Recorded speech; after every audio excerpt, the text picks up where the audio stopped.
ನಮಸ್ಕಾರ, ಹೇಗಿದ್ದೀರಾ ಎಲ್ಲ? ಸೊ ಇವತ್ತು ನಾನು ಒಂದು ಸಂಖ್ಯೆ ಇರುವಂತಹ ಒಂದು ಕಾರ್ಡನ್ನ ನಾನು ತೆಗಿತಾ ಇದ್ದೇನೆ. ಒಂದೊಂದು ಸಲ ನಾವು ಕೆಲವೊಂದು ನಂಬರ್ಸ್ ನಮ್ಮ ಕಣ್ಮುಂದೆ ಪದೇ ಪದೇ ಅದೇ ನಂಬರ್ಸ್ ಕಾಣಿಸ್ಕೊಳ್ತಾ ಇರುತ್ತೆ.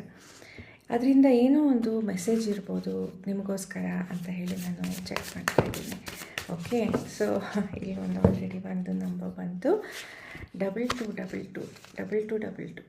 ಓಕೆ, ಈ ನಂಬರ್ ನೀವು ನೋಡ್ತಾ ಇದ್ದರೆ ಒಂದು ರಿಲೇಷನ್ಶಿಪ್ನ ಒಂದು ಎನರ್ಜಿನ ನಾನು ನೋಡ್ತಾ ಇದ್ದೀನಿ.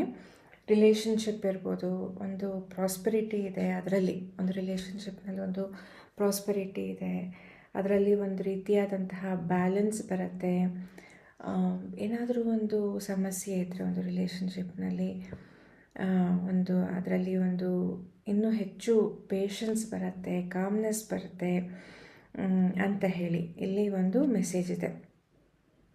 ಓಕೆ, ಸೊ ಇಲ್ಲಿ ನಿಮ್ಗೆ ಇನ್ನೊಂದೇನು ಒಂದು ಸಜೆಷನ್ ಕೂಡ ಏನಿದೆ ಅಂತ ಅಂದರೆ,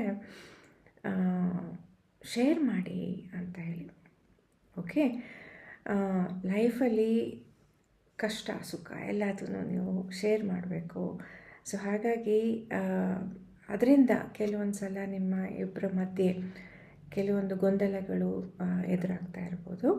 ಸೊ ಹಾಗಾಗಿ ಆ ಪಾರ್ಟ್ನರ್ಶಿಪ್ ಸಕ್ಸಸ್ಫುಲ್ ಆಗಬೇಕು ಅಂತ ಅಂದರೆ ನೀವಿನ್ನೂ ಹೆಚ್ಚು ಎಕ್ಸ್ಪ್ರೆಸ್ ಮಾಡಬೇಕು, ಶೇರ್ ಮಾಡಬೇಕು ಅನ್ನೋ ಒಂದು ಮೆಸೇಜ್ ಇದೆ. ಜಡ್ಜ್ ಮಾಡಬೇಡಿ ಅಂತ ಹೇಳಿ. ಓಕೆ, ಜಡ್ಜ್ ಮಾಡಬೇಡಿ, ಮುಂಚಿತವಾಗೇ ಒಂದು ಕನ್ಕ್ಲೂಷನ್ಗೆ ಬರಬೇಡಿ, ಕೇಳಿಸ್ಕೊಳ್ಳಿ ಅಂತ ಹೇಳಿ. Okay, listen. ನೀವಿನ್ನೂ ಹೆಚ್ಚು ಮಾತಾಡೋದಕ್ಕಿಂತ ಕೇಳಿಸ್ಕೊಳ್ಳೋದ್ರಿಂದ ಎಷ್ಟೋ ಸಮಸ್ಯೆಗಳು ಬಗೆಹರಿಯುತ್ತೆ ಅಂತ ಹೇಳಿ ಒಂದು ಇಲ್ಲಿ ಮೆಸೇಜ್ ಇದೆ. ಓಕೆ, ಸೊ ಇದು ಯಾರು 2222 ನೋಡ್ತಾ ಇದ್ದೀರಾ, ಈ ಮೆಸೇಜ್ ನಿಮಗೆ. Thank you.